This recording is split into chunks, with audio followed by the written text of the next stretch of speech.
Welcome to the Red Chair. Today we have Kelly Perdew with us. Good to see you. Good to see you too. Indico. Yeah. And welcome to Portugal. Thank you very much. You've moved recently. Yes. A couple months ago, my wife and I decided to kind of give our kids a expansive view of the world. And you chose Portugal. We looked around, started the Golden Visa process, and it is a process. It's a process. A couple years ago, and finally got the final stamp on my biometrics meeting. Amazing. In May, so we could process through the summer of figuring out the schools and do all those types of things. So good. You're very welcome. So tell us a little bit about you. Who are you? Where do you come from? So I'm Kelly Perdew. My background is I graduated from West Point in the United States. It's the U.S. Military Academy. Served active World duty.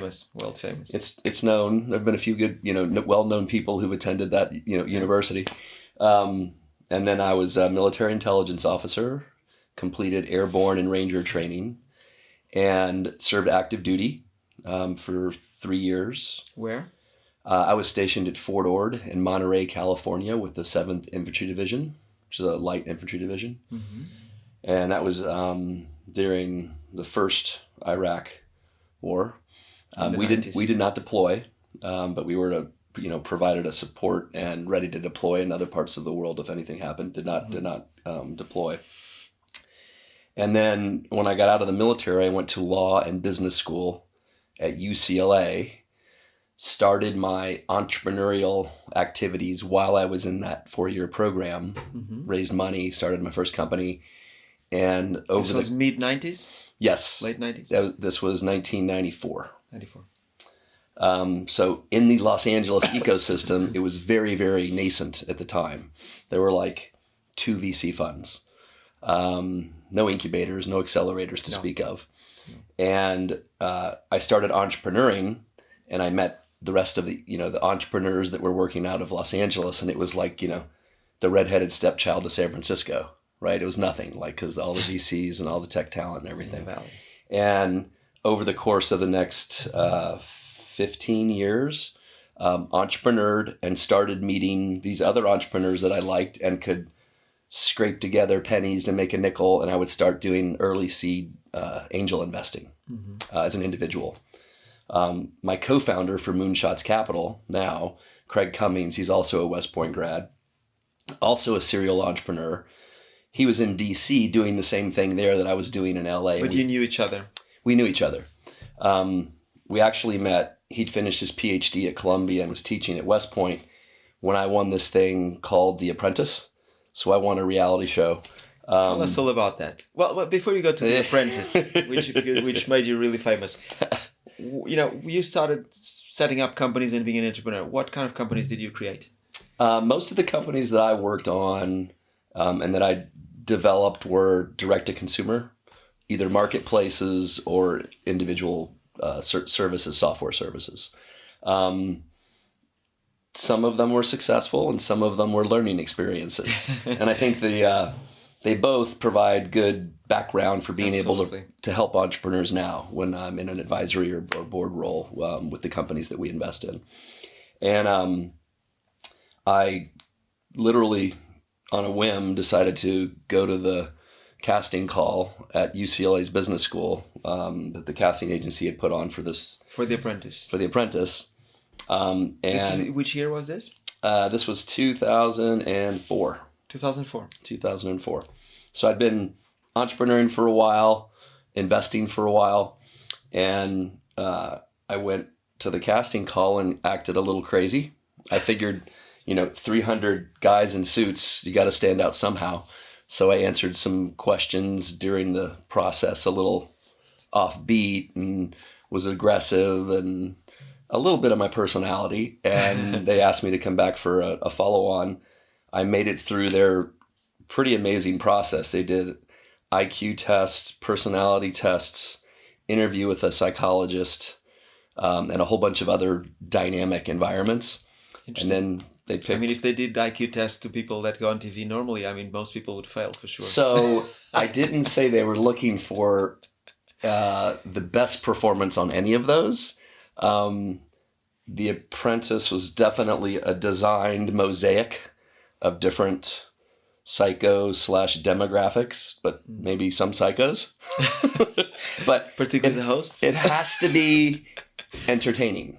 Otherwise, it's going to be on, PBS, and it'll be a Harvard Business School review test, and the general American public's not going to be excited about watching it. So I think they probably pick, 4 or 5 people that they think could win, and the rest they fill out with the demographics of the United States to get everybody to view and watch. It's pretty smart. Mark Burnett's very good at what he does. And the producer. Yeah, Mark Burnett's the producer of that and Survivor and a dozen other really well-known shows. And who was the host? Interestingly, there is no host for The Apprentice, unlike Survivor. The contestants tell the story. Now, I think you're alluding to you're fired. Exactly. My former boss, Donald Trump, is the star of The Apprentice for sure. Right. So he wasn't really the host. So what was his role? I remember seeing it briefly. But So basically, Donald gives a task. Let's say it's in the morning of the first day, and the teams are split in 2. They split us, men and women, and then swapped one man and woman to lead the other team, just to see what would happen. And then the 2 teams go about completing the task in New York City, where we were.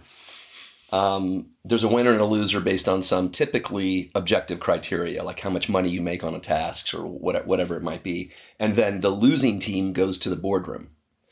And in that boardroom, you fight for your life because Donald is judge and jury. He usually has 2 helpers, or whoever they might be, a star, it might be somebody from his organization. Right. And he hears all the arguments, and they show clips because everybody's filming during the task. Right. And if you were not performing or hiding, you would be called out, and he would fire somebody, at least one person every boardroom. And that's how the cast dwindles. And when one team gets lopsided, they shuffle them and do everything else. And that's the show. Right. And at the end, there's the final 2 contestants. And the interesting part of The Apprentice was it's a live finale. So 8 weeks before, because they have to do post-production, you're arguing in the boardroom, and then all of a sudden everything stops, cameras turn off, you go home, and you wait 8 weeks, and you come back, and our live finale was in the Lincoln Center. Mm-hmm. Full audience, NBC, primetime, 3 hours, about 30 million people watched my finale, so half a Super Bowl. And so you were in the finale with how many other contestants? Just one. Just one? Yeah. And you won? And I won. So you became super well known. It was pretty amazing, that 15 minutes of fame that most people get. Mine lasted 15 months or so. So I worked for Donald in New York.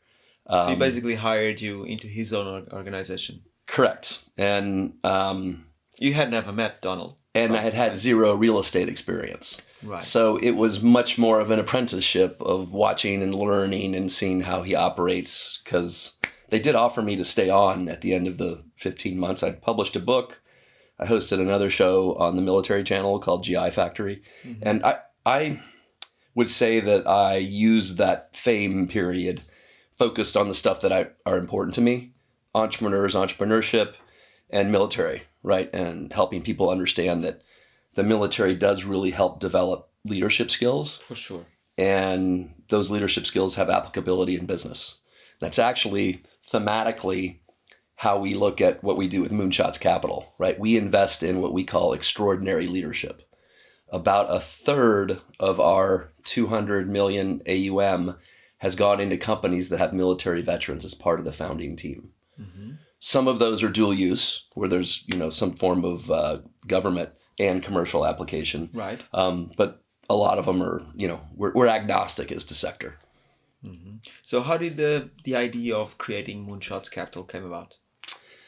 So my partner, Craig Cummings, and I had been in our cities. I was in LA, he was in DC. We were entrepreneuring and helping entrepreneurs.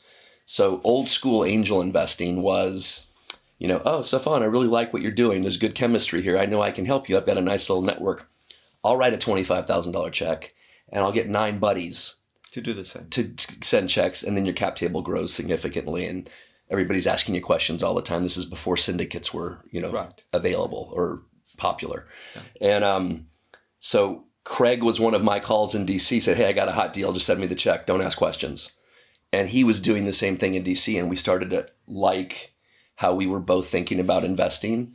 While he was entrepreneuring, I put money and raised about $300,000 of angel money to put into his company. I went on the board. We sold that company to Daimler Mercedes. Mm-hmm. Craig moved to Austin, where their headquarters is, and went on their corp dev team. And we'd probably had 50 to 60 angel deals that we'd done, not all together, but we'd seen and been working on. I'd been investing since 2004. He'd been investing a little bit later, since 2011. And in 2014, we decided to start running syndicates. Naval of AngelList got a no action letter from the SEC that allowed for a lead angel running a syndicate to take fees and carry. Right.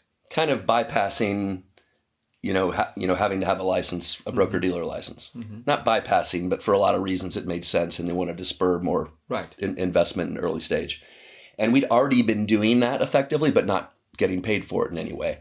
So we started running syndicates, and since 2014, we've deployed about $50 million into syndicates.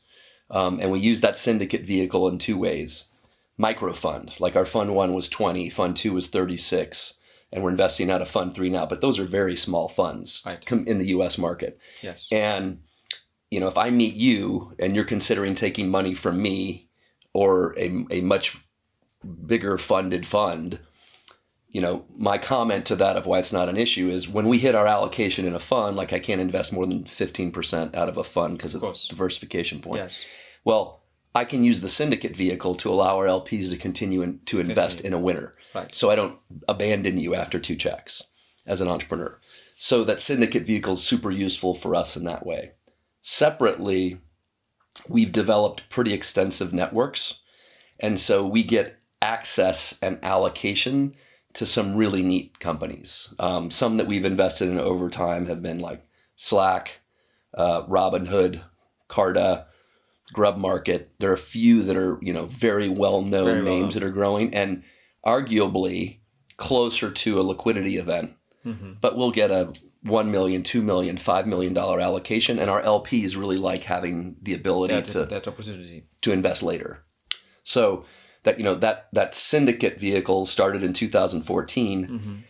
The problem with the syndicate vehicle for us is I meet you, Stefan. You're a killer entrepreneur. This is your second or third business that you're going to build.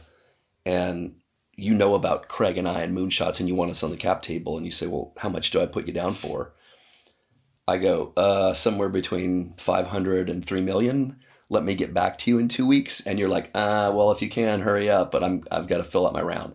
So Craig and I understood that we needed to raise a committed fund. Right. And that's when we evolved into Moonshots Capital committed fund structure. We raised a $20 million fund 1. Which year did you do that? That was 2017 vintage. Yeah. And we deployed that 20 million into 14 companies. It changes every month, but this month with PitchBook's rankings, we're in the top quartile for fund 1. So that's a good thing. And we have a couple of, fund makers that are going in that fund, and we're excited about it. We then raised a $36 million fund 2, mm-hmm. vintage 2020. And we're excited about that portfolio.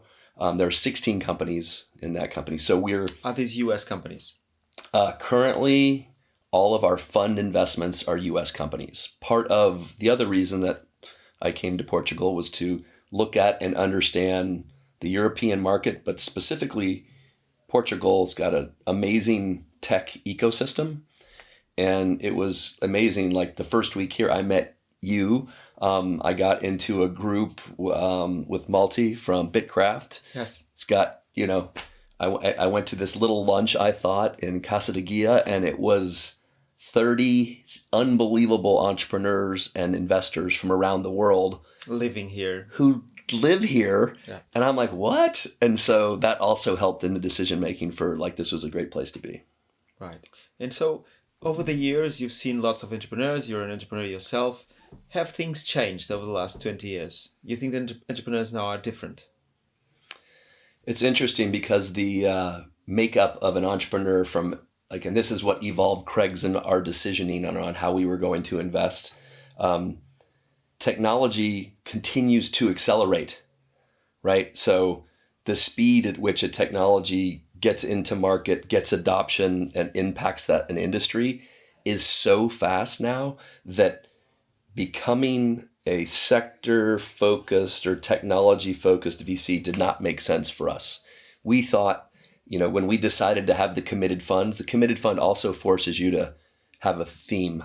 Because LPs like to know what they're investing in, and they need to create some diversification as well. Mm-hmm, mm-hmm. So, we went for late seed, right? Approaching $1 million in annual recurring revenue. So there was something we could help, something we could, apply our experience to. Second is pretty much sector agnostic. And the reason for that was we looked at the 70 investments we'd made up to when we got the fund structure set up.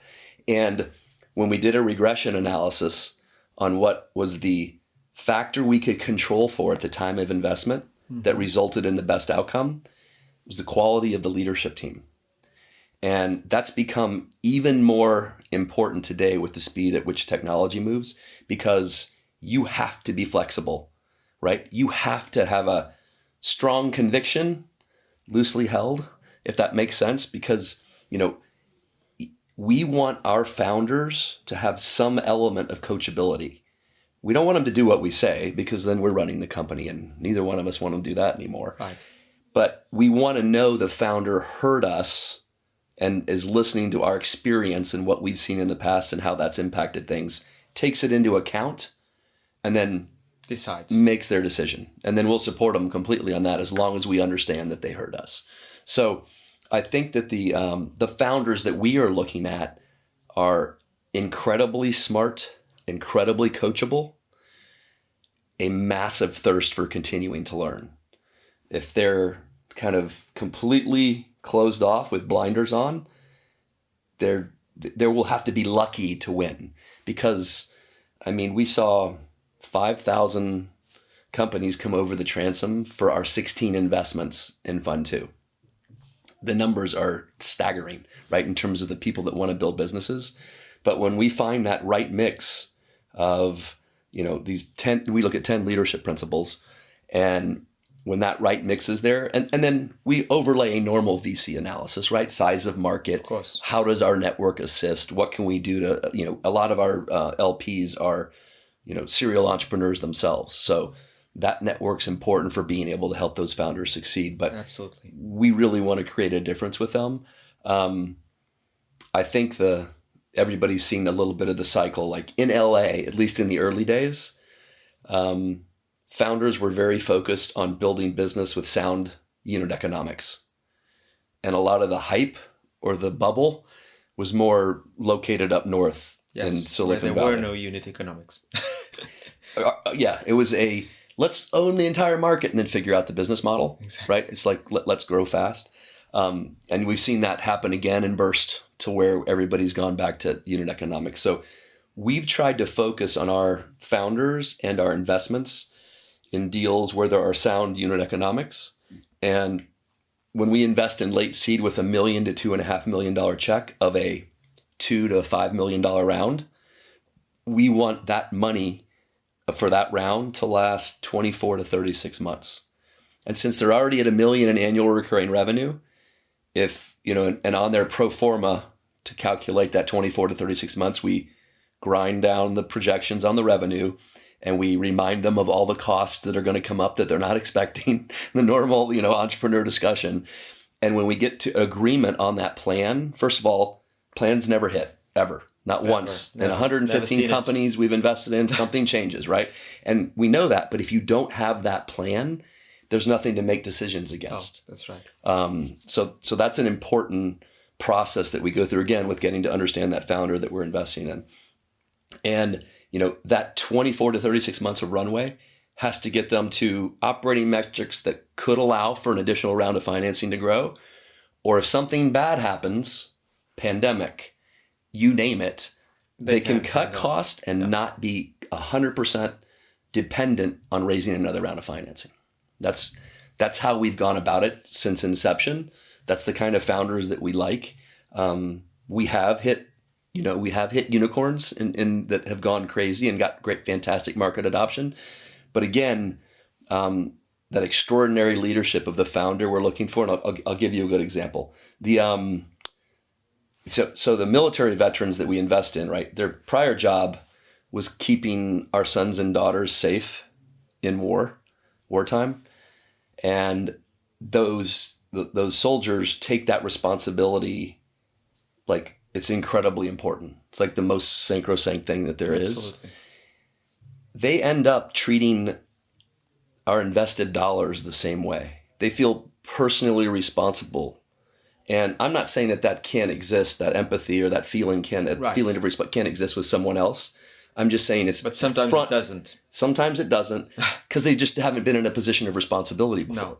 No. And they treat, our invested dollars with that same amount of respect. Respect. And yes. It's powerful. Respect for capital, respect for your investors. It's powerful. I think partially in the last few years, particularly in the bubble years, I think a lot of young entrepreneurs just thought it was just free money that they could spend kind of in a casino, right? And maybe they'll hit jackpot or maybe not, right? 100%. I think that was very detrimental to the industry. And it's basically the VC's fault to let that happen, of course. So it's interesting because the ecosystem now, like we've talked about, it's hard to raise money for a fund. I think it's one of the hardest things to do, and that's Absolutely. Having gone to West Point, Ranger School, working for Donald Trump. Like raising a fund is hard to do. It's even harder. It's hard. So I think that reduces. It should increase, but it kind of reduces the empathy of our founders trying to raise money for their very specific business that's got specific things. I'm like, come on, this should be easy. Yes. But I remember that was hard. More capital for startups than for funds. Yes. By far, right? I think over the last 3 to 4 years of a cycle, thousands of VCs got funded who, yes, you need to have rookies at everything, but I think there were a bunch of funds that got founded that just don't know anything really about, one, investing, so that sourcing and selection process, and two, helping that founder succeed.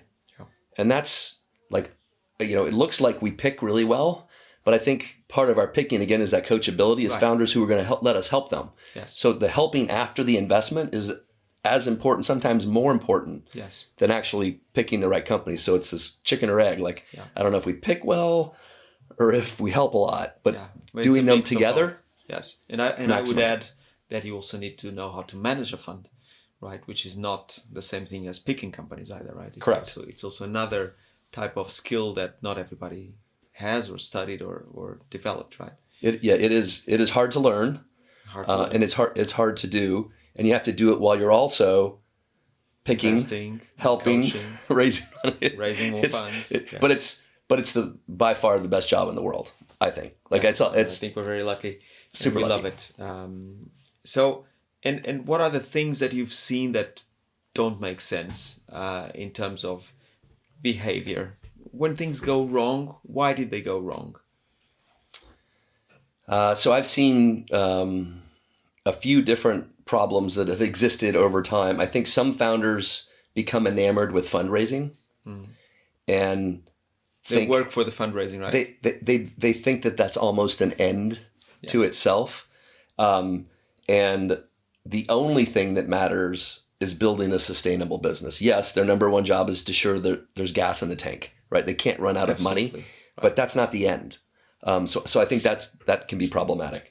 Fundraising or hitting a valuation, right? I think this was very typical. You want to hit a certain valuation and you work for that, which doesn't really make sense, right? You should work for your customers eventually and for your product. 100%. If you're delivering for your customer, you're going to have a business and everything else will work itself out. Yes, Absolutely. You need expertise and yes, you need to figure it out, but it can work itself out.